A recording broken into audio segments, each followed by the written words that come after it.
Ladies and gentlemen, welcome back to the Smart Tank Revolution, where we always kick out at two. I am your host, Mr. Big Time Donnie, aka Donnie Wonderful, back at you with another tyrantal tangent, talking about Tony Khan today. I don't know for how long.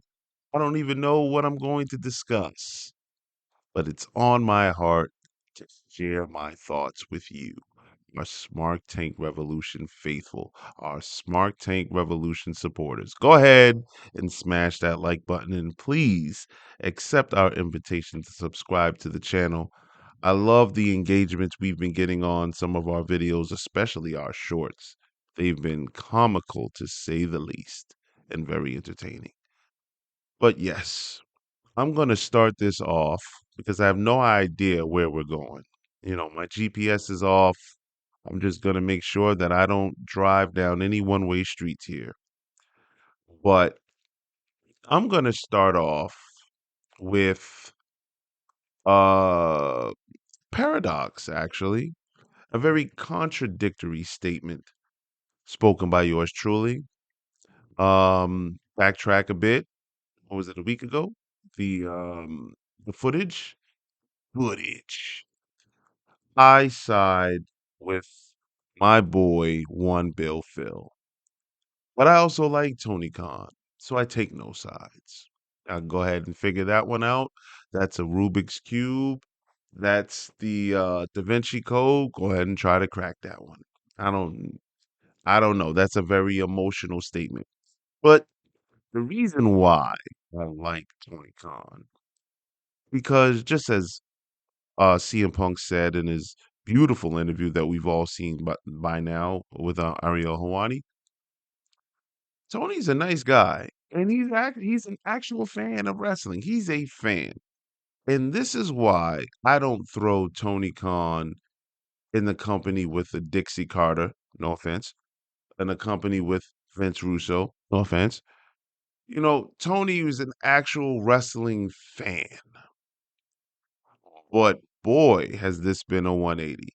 At one time, and I don't remember what year it was, and somebody let me know in the comments.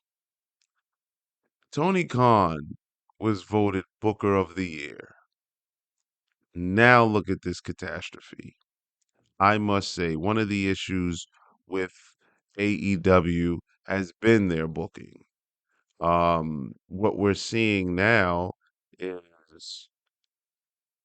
when you get talent and they're under the right program and they have the right machine behind them, look what they can become. And there's a video on this channel where I'm talking about Wardlow. This goes specifically for you, Wardlow. When once, or I don't know if this is actually going to happen. This is just me speculating and put that out there. If Wardlow goes to Stamford, Connecticut. By the way, let me digress. By the way, about 2 weeks ago, in my regular pilgrimage from Boston to New York, New York to Boston, Boston to New York, New York to Boston. Been doing it all my life. Split time between, Boston and the great city of Harlem, New York. I decided instead of taking Route 15, where there are no trucks, 2 lanes, but you go kind of around the outskirts of Connecticut. I'm gonna go the Turnpike way because I haven't seen the new WWE building. And goodness, that new WWE building looks like a campus. It looks like I'm not sure if you guys have seen those vignettes that ESPN has or how they have their campuses, but man, that looks great. The new WWE, whoever designed that looks extravagant. It's palatial, it's lavish, got the flags out there and it's on what is that? Was it not 91? It turns in yeah, it's 95 essentially, but man, it looks great. And then further down, you see the old Titan Towers. And this was around, I had left New York around 6 o'clock. So, the sun started, no, around 7. So the sun started going down. And you can see the old Titan Towers. Like now, you can see the lights are on and it's all empty and everything. It was like, man, Oh, that was the old school place. I didn't realize it had that many rooms in them because now you see all the doors open and everything. But I digress. I digress. Great building, great building, great building. But Wardlow, once you visit this beautiful place, you'll be in a position and you'll be in a company where they'll learn. Well, I'm sorry, not where they'll learn, but where you'll be utilized to perfection. And I don't think WWE Paul Levesque in this Paul Levesque era will fumble the ball with you the way that AEW has. It's probably been one of my greatest gripes. This year, Wardlow cut the promo of a lifetime and then got essentially squashed.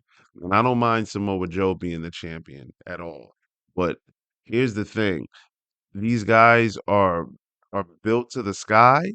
They have a great run or they have these great moments, and then all of a sudden they're off television for months at a time with no explanation. I have no idea where Wardlow is. Um, and what I mean by that is the rebound from this. Where do you go from here? I'm enjoying the Swerve Strickland Samoa Joe rivalry, and I hope that they don't drop the ball there. I would love to see that belt around Swerve Strickland. I think all of us would. Swerve is more than deserving. Put his dues in. Man, I just think back to his NXT days and say, man, he's come a long, long, long way, and hopefully this Sunday there he's able to grab that brass ring finally. Not to say that Samoa Joe isn't a great champion. Samoa Joe has done that belt justice, in my opinion. In my opinion. But in let me actually backtrack some more. Now I'm going on Tony a bit here. Look at what's going on with Jade Cargill, right? A star that was essentially discovered and built in AEW has now even transcended her AEW stardom in just 2 to 4 matches or 2 to 6 max appearances on WWE television. There's just something about this. You know what I mean? Like guys that have the philosophy for this business that make these booking decisions. Now that Vince is gone, we're able to see the forest from the trees, so to speak. And now Stephanie said it, you know? You know, the Triple H, Paul Levesque era.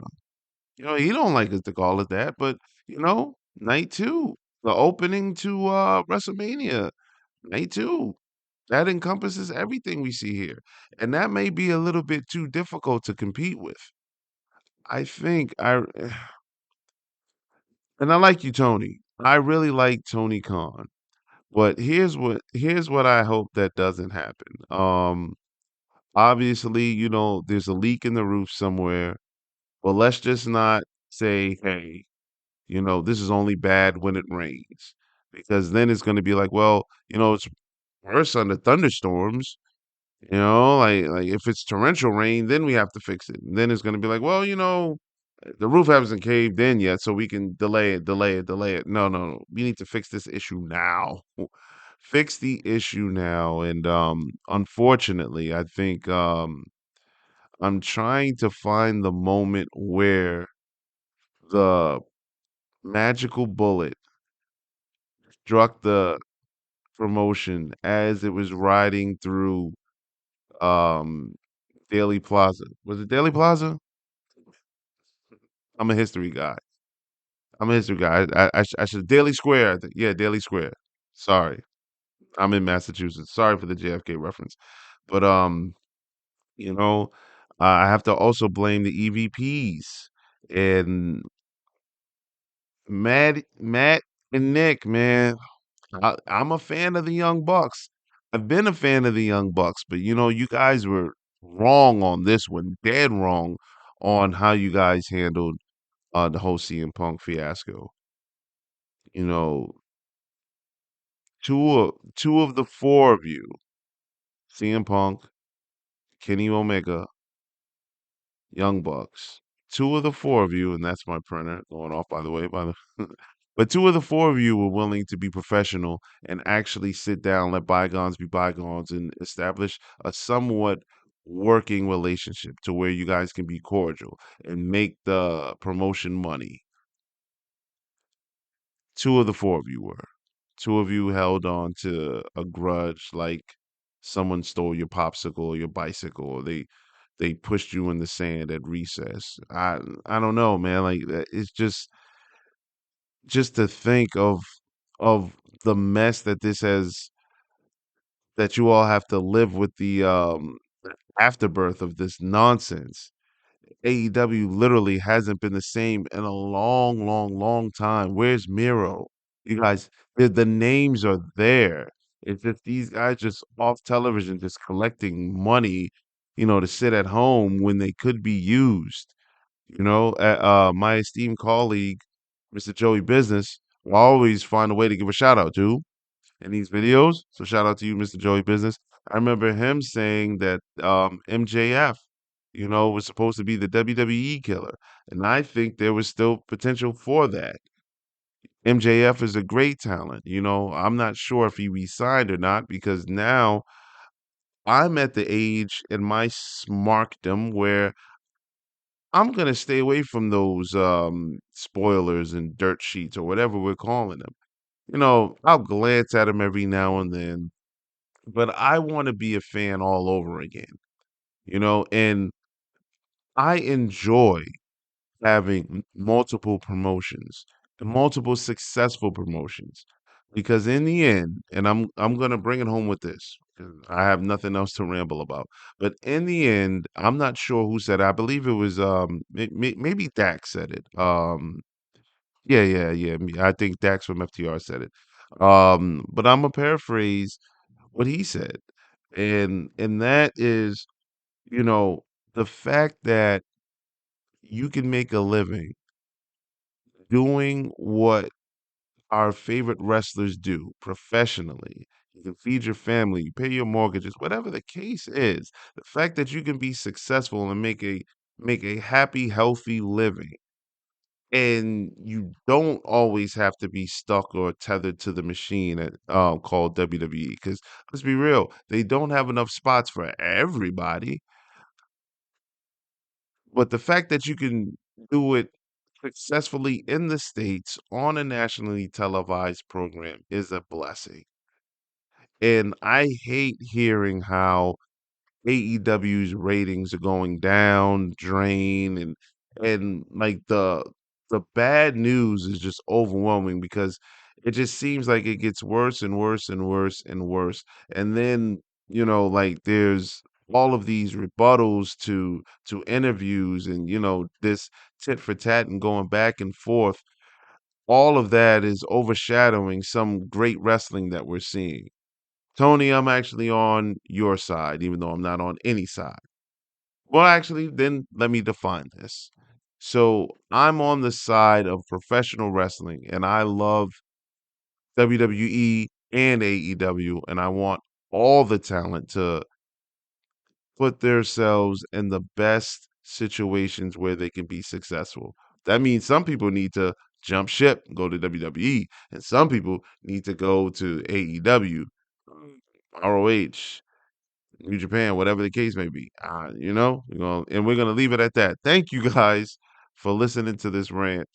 And since this microphone is hot, I'm going to take a quick water break, and I'm gonna come back and record some more nonsense.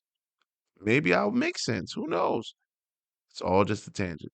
Thank you guys for listening. Talk to you soon.